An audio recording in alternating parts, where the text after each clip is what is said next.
In the previous lesson, you've learned the characteristics of arts and crafts in Southeast Asia. In this lesson, you will learn how to appreciate more some of the Southeast Asian artworks.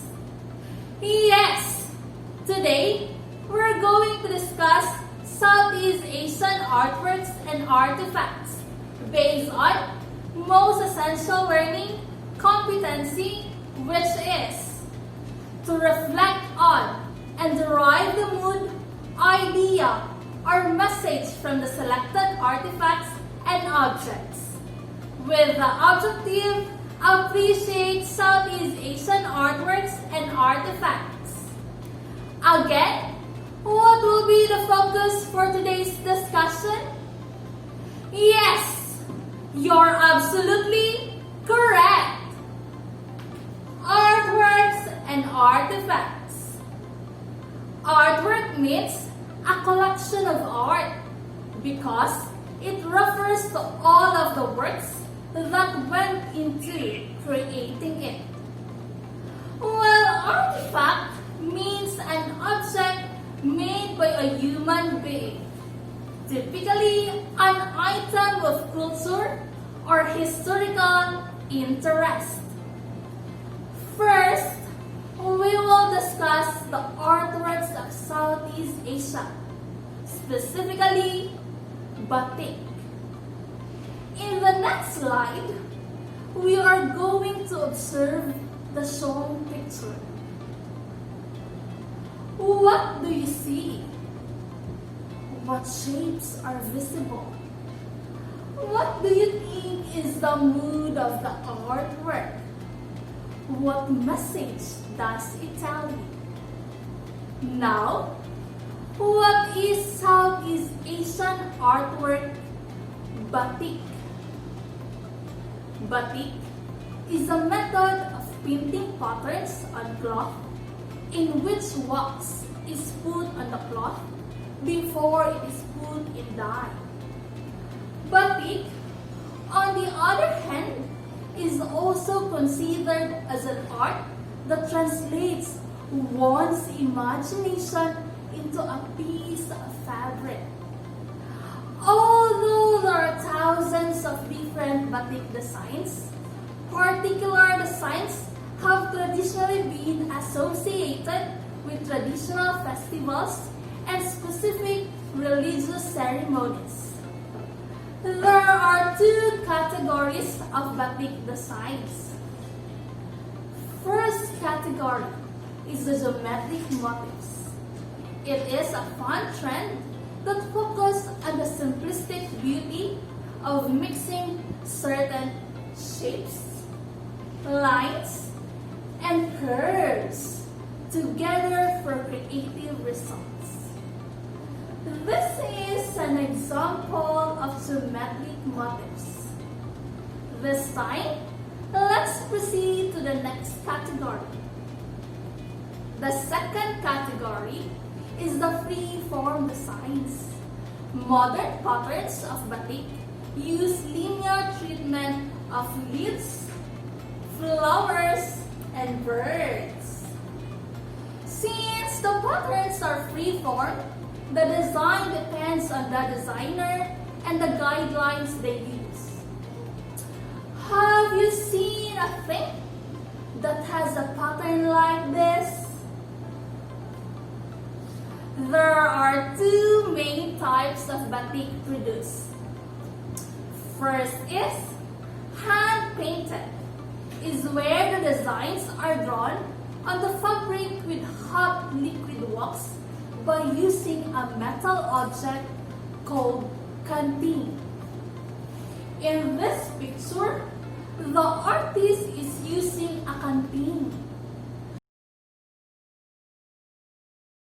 Artists use the brushes to paint the dyes within the outlines.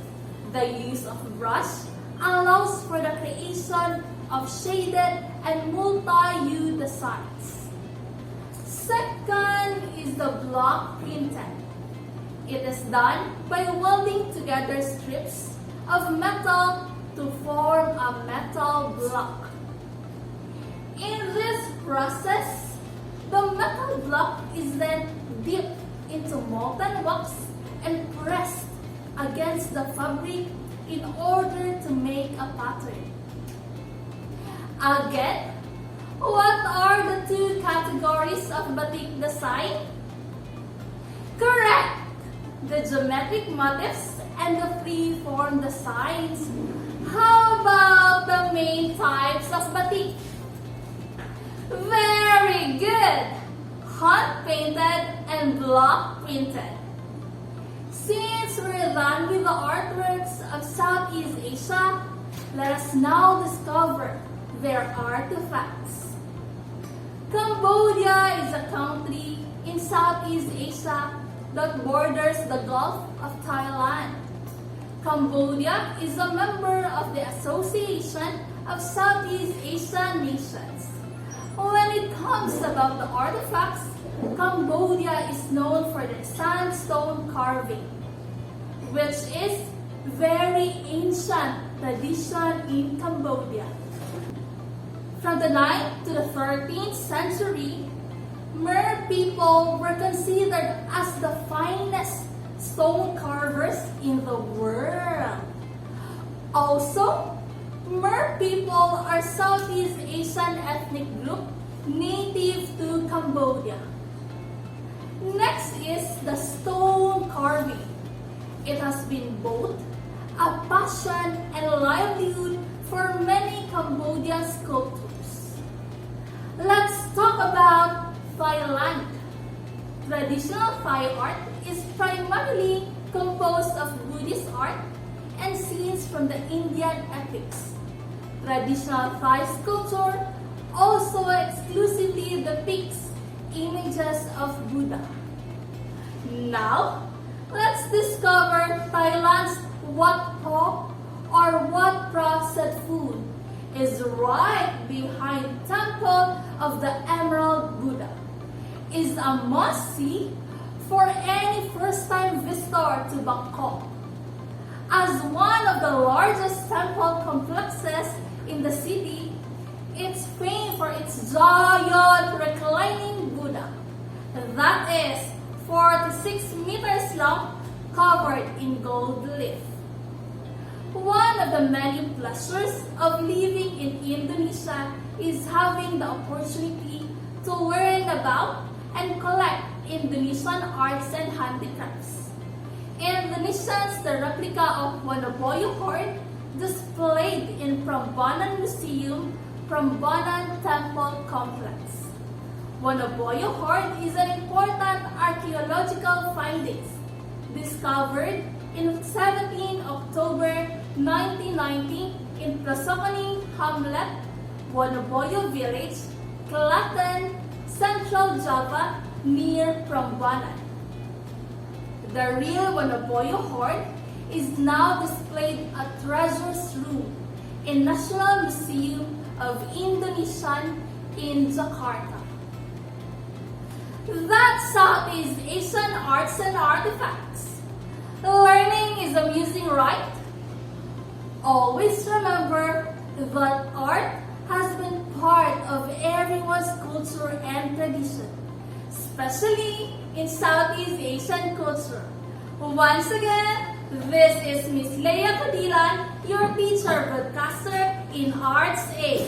See you next meeting!